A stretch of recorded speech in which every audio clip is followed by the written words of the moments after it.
And now we continue our broadcast tonight with a special report about the Air Force Rescue Unit, focused on the elite unit 669. Itai Blumenthal, back to you. Good evening, Tali. For 2 years, the Unit 669 fighters and helicopter pilots operated under fire and around the clock, extracting wounded soldiers from different combat zones. Now, they agreed to sit and interview with us and talk about the tremendous risks, about the dramatic high-speed rescues that shattered records during the wars, about the moments when every second counts, as well as subjects that couldn't be revealed until now, how they covertly trained for the terrifying scenario of pilot ejection in Iranian skies. We met with the unit's fighters and the squadrons, and where it all happens, the Air Force Pit in Tel Aviv. Rescue under fire. Here's the story. We got number 4. Doctor leaving. Any more injuries? Malfunction. We got number 5. Okay.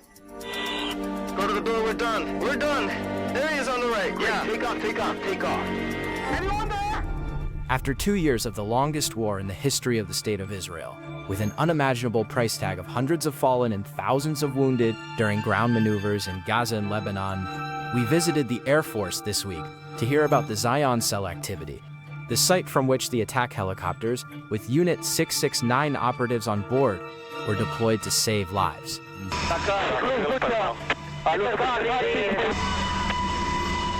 This war is different from previous ones.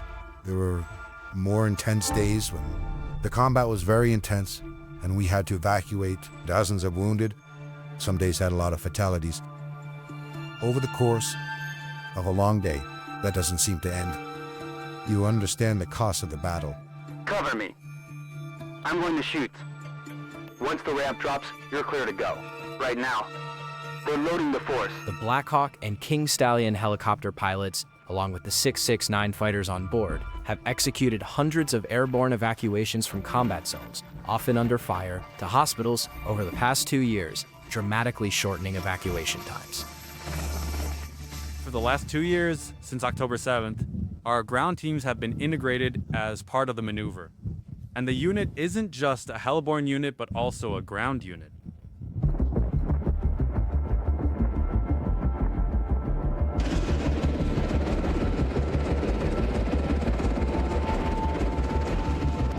Of course, there's considerable danger and you can feel it, especially during periods of intense maneuvering, when you know that there's already an event in progress, that there are active terrorist attacks. Ultimately, our mission is to reach the target. If you can hear or see me, give me directions. Copy that. Do you see me? I can see you, I see you. Door on the right, door on the right. Coming down. Since the start of the ground maneuver at the end of October 2023, 2,600 wounded soldiers have been evacuated to hospitals on 1,400 flights. Helicopters have been scrambled to Gaza and Lebanon 3,900 times, about 2 helicopters per wounded soldier, with an average evacuation time of 55 minutes. My battle is the golden hour. It's to basically allow the battalion or the brigade commander to keep pushing forward. As soon as the command and control center recognizes the event and defines the Air Force response, operationally, they manage to shorten response times. One of the lessons learned from previous wars is that the time it takes a seriously injured soldier to get to the OR is what saves his life. For years, efforts have been made to shorten that time. As a result, helicopter evacuation is, in some cases, preferred over evacuation by ambulance. On average, evacuation time is under an hour. But in one scramble, from the moment we were called to Gaza, from the moment the helicopters took off, the wounded soldier was in the hospital in just 22 minutes.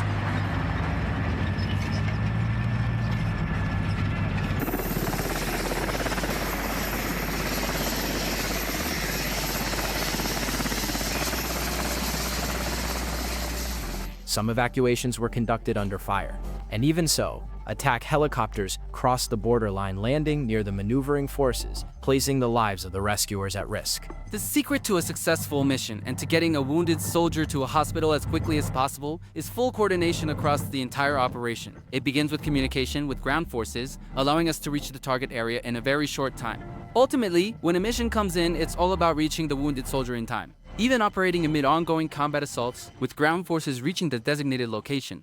Unit 669 consists of both combat medics and attending physicians. Are all fighters trained medics? All fighters are trained medics. They're a multi-skilled force carrying everything from ropes and rappelling gear to advanced medical equipment. And then, when a squad is deployed, whether at the squad or team level, they bring a full arsenal of tools with them. According to military data from around the world, 12% of critically wounded soldiers died from their injuries. But thanks to the Air Force's airborne evacuations, which enable rapid transport to the operating rooms, the fatality rate of the war has been cut in half, standing at just 6%. What usually happens is that the helicopter pilots are very eager to go in. We don't hold them back, but they will get the timing from us, so everything can be properly coordinated. We have to strike a balance between that eagerness and operational judgment.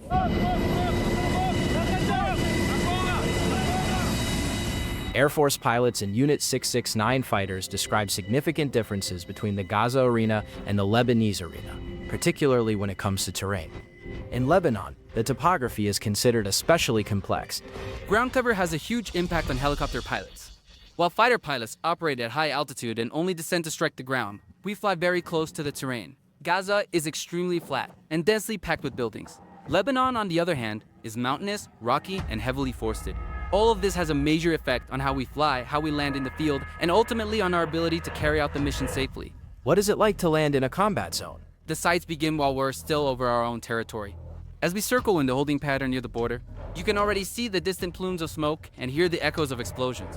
And eventually, the relatively flat Gaza Strip comes into view. We fly at very low altitude, reach the designated point, see the fighting forces ahead of us, and most importantly, maintain constant radio communication with the person guiding us in for landing. When we land, it's not for a single wounded soldier but the entire protective envelope around them. Tanks, jeeps, and personnel all around. We touch down inside the landing zone and disembark. Not directly in the middle of the fighting, but you can see bombs falling and attack helicopters engaging around us. Ultimately, that responsibility rests first and foremost with the control room to approve the level of risk. The helicopter pilots receive extensive training throughout their careers in order to operate under risk. Our role in the control room is to reduce the risk of the crews as much as possible. That's our job and why we were appointed.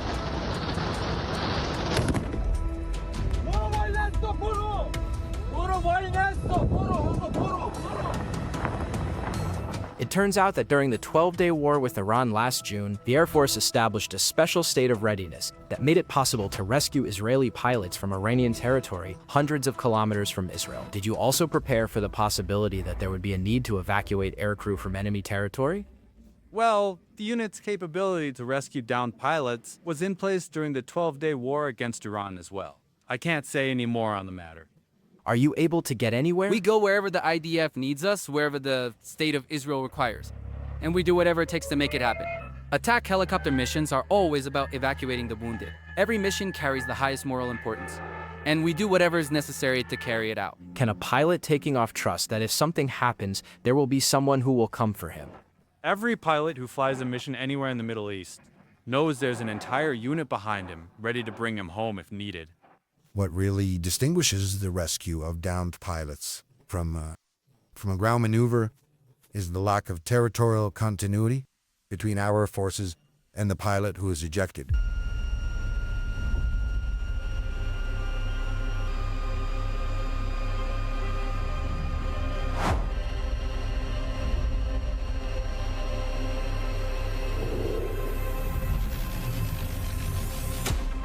The Air Force's Zion cell was also responsible for flying the returning hostages from the Gaza Strip to hospitals.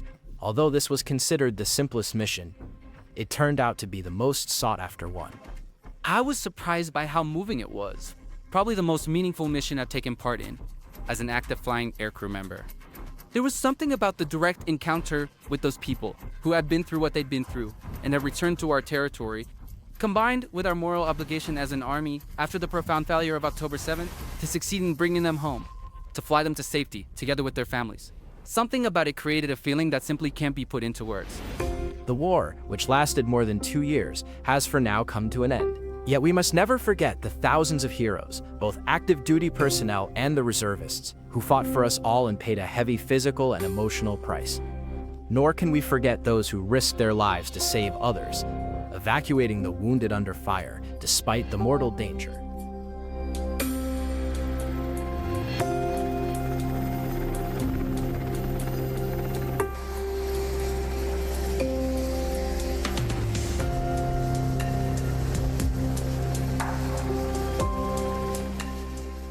the elite unit